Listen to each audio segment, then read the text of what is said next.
Alors bonjour et bienvenue dans cette nouvelle vidéo de Goodbye Kilowattheure. Aujourd'hui on est début novembre 2017 et on a les premiers froids secs avec les premières gelées blanches. Donc on va en profiter pour parler système dans la maison passive. Quand j'entends par système, c'est tout ce qui permet de chauffer, de refroidir, de ventiler, enfin tout ce qui fonctionne, tout ce qui n'est pas passif dans la maison passive. Voilà. Alors on va aller regarder tout de suite la température extérieure. Température extérieure aujourd'hui, enfin ce matin 0,3 degrés, il y avait un petit gel ce matin. Donc les systèmes dont on va regarder le fonctionnement aujourd'hui, il y en a essentiellement deux, donc qui sont le puits canadien et la VMC double flux. Alors là on a une petite différence avec une VMC double flux classique, c'est qu'on a une VMC double flux thermodynamique, donc qui permet de chauffer dans certaines périodes. Alors là, en ce moment, en période de froid sec, elle ne chauffe absolument pas, puisque la maison passive fait bien son travail, surtout qu'il y a du soleil pendant ces périodes de froid sec. Vu de l'extérieur, le puits canadien, ça ressemble bêtement à ça. C'est-à-dire une prise d'air qu'on met au nord pour éviter les surchauffes en été, et tout au bout, là-bas, un capteur de température pour que le puits canadien se mette en route quand il fait plus de 20 degrés ou moins de 5 degrés. Côté intérieur, le puits canadien ressemble à ça. Alors, c'est pas un puits canadien à air, c'est un puits canadien hydraulique. Hydraulique, ça veut dire qu'il y a un fluide qui circule dans la terre. Alors ici, sur 190 mètres de long, donc en fait 2 fois 85 mètres, une passe à 2 mètres de profond et une passe à 2 mètres 50 de profond, pour venir réchauffer l'air entrant dans la maison. Donc ici, il y a juste l'échangeur. Alors, tout de suite, pour les esprits chagrins qui diraient que le purgeur n'est pas en partie haute, oui, il n'est pas tout à fait en partie haute. On ne pouvait pas le mettre tout en haut, faute de place. Néanmoins, là, il fonctionne parfaitement. Donc, effectivement, ça peut être compliqué quand on remplit un glycol, mais là, il fonctionne très bien.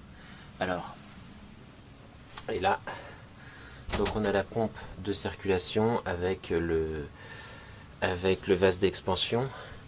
Donc la pompe de circulation, elle est actuellement en fonctionnement et la température de la Terre est au-dessus de 10 degrés puisque en novembre c'est le début du froid mais le sol est encore chaud depuis l'été. Juste derrière ça vient la VMC double flux. Donc là c'est l'arrivée, l'aérolique d'entrée, donc qui est surtout très isolé parce que quand l'air est froid ça pourrait refroidir la maison, donc on isole les tuyaux d'arrivée. Puis en dessous, en fait, on a la VMC double flux. Alors là, c'est une Genvex, on n'a pas assez de recul pour voir quelque chose de correct. C'est une VMC double flux thermodynamique, donc elle pourrait me chauffer dans les périodes de froid. D'ailleurs, elle le fait, mais là, comme il y a un peu de soleil, de toute façon, la maison est suffisamment chaude, donc il y a juste la ventilation qui tourne, il n'y a pas la pompe à chaleur de la VMC double flux qui tourne. Alors j'en profite quand même pour faire un petit point financier. Alors ici en Normandie, les périodes de froid sec, c'est pas vraiment ce qu'il y a de plus courant. Ce qu'on voit le plus, ça va être des périodes de frais gris et prolongés. Le puits canadien, lui, s'adapte bien aux périodes où il y a des fortes chaleurs ou des forts froids.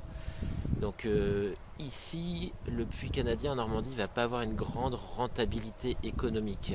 Donc il va avoir un petit avantage en termes d'économie d'énergie et donc d'environnement, mais il n'aura pas une grande rentabilité économique. Côté VMC, donc la VMC double flux thermodynamique, c'est vraiment un système qui est adapté aux maisons passives, puisque en fait la puissance de chauffe d'une VMC double flux thermodynamique, ça va être aux alentours de 1500 à 2000 watts. Donc ça permet de chauffer une maison passive, ça ne permet pas de chauffer une maison classique. Par contre, si on parle VMC double flux, alors dans un pavillon qui n'a reçu aucune amélioration énergétique, aucune étanchéité à l'air, la VMC double flux n'est pas totalement justifiée. Par contre, effectivement, dans un pavillon BBC sur lequel il y aurait eu un petit peu de travaux sur l'étanchéité à l'air, et dans des maisons neuves notamment, la VMC double flux peut présenter un intérêt. Alors économiquement, pas énorme parce que on a quand même un surcoût, hein. Une VMC double flux, il va falloir commencer à partir de 6 000 euros, là où une simple flux va coûter 1 500 euros. L'avantage de la VMC double flux, il va surtout être en termes de confort. Alors en termes de confort sur l'air frais qui rentre, puisque l'air nouveau a été préchauffé, donc on n'a pas d'effet d'air froid au niveau des entrées dans les fenêtres. Il va être aussi sur la qualité de l'air, puisque l'air qui rentre va être filtré. Voilà, ça c'est pour les effets de confort, et puis ça va avoir un impact environnemental net, hein, puisque on va quand même avoir un gain en termes d'économie d'énergie, donc qui aura du mal à se compenser financièrement, mais en tout cas en termes d'économie d'énergie qui sera là. Donc voilà, cette vidéo est maintenant terminée.